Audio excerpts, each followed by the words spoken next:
Shalom pendengar yang dikasihi dan mengasihi Tuhan Yesus Kristus.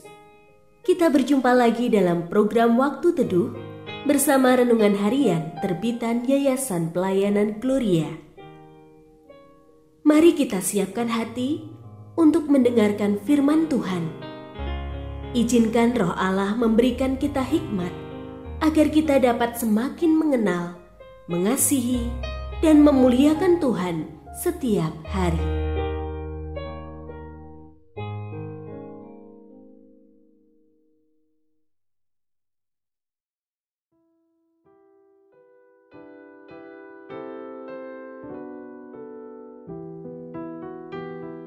Bagian firman Tuhan yang akan kita baca hari ini adalah dari Hakim-Hakim pasal 7 ayat 1 sampai 14.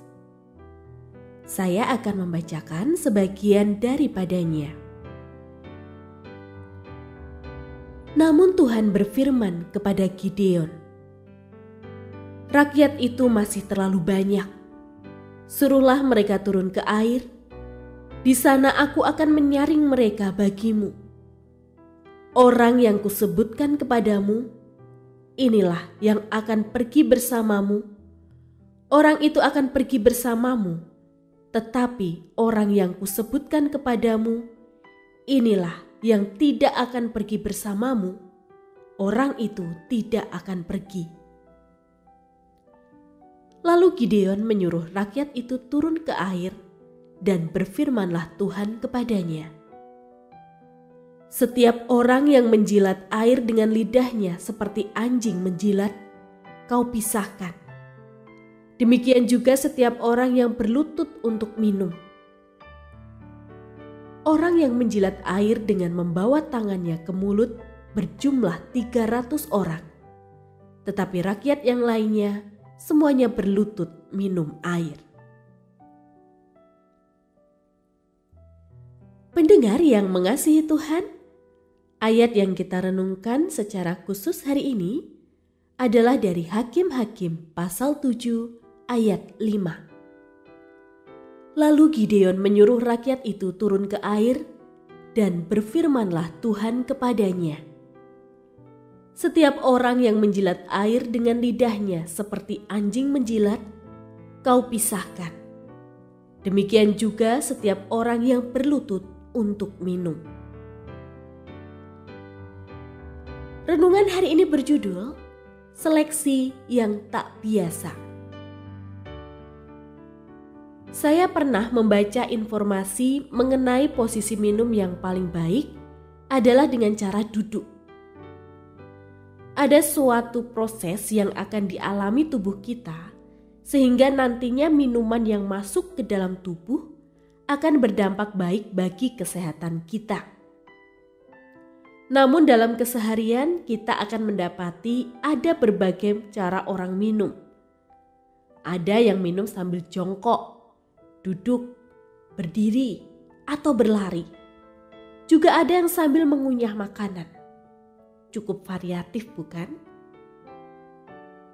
Hari itu mungkin tak pernah terbersit di pikiran Gideon bahwa Allah akan menyaring 32.000 orang yang semula disiapkan untuk berperang. Semakin banyak pasukan akan memperbesarkan semenang.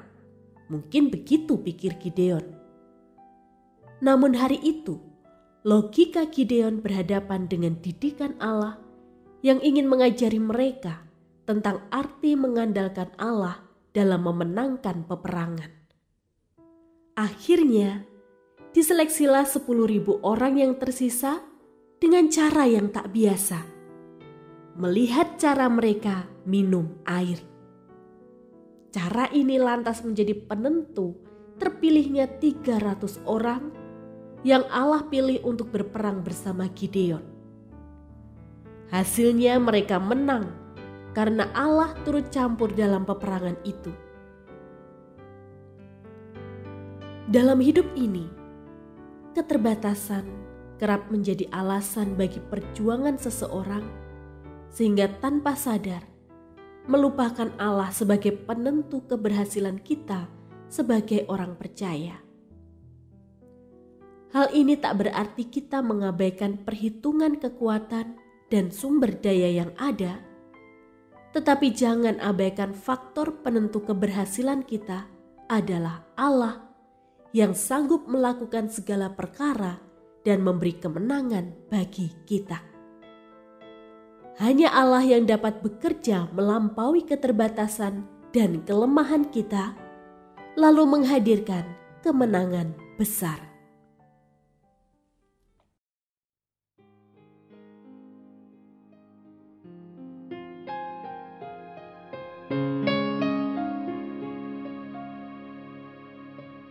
Pendengar yang mengasihi Tuhan, apakah Anda diberkati melalui renungan harian? Jadilah berkat dengan mendukung pelayanan kami. Dukungan Anda dapat disampaikan melalui rekening Bank BCA nomor 4565008880 atas nama Yayasan Pelayanan Gloria. Informasi lebih lanjut mengenai renungan harian dapat dilihat di situs web kami renunganharian.net. Tuhan Yesus memberkati dan menjadikan Anda berkat di hari istimewa ini. Shalom.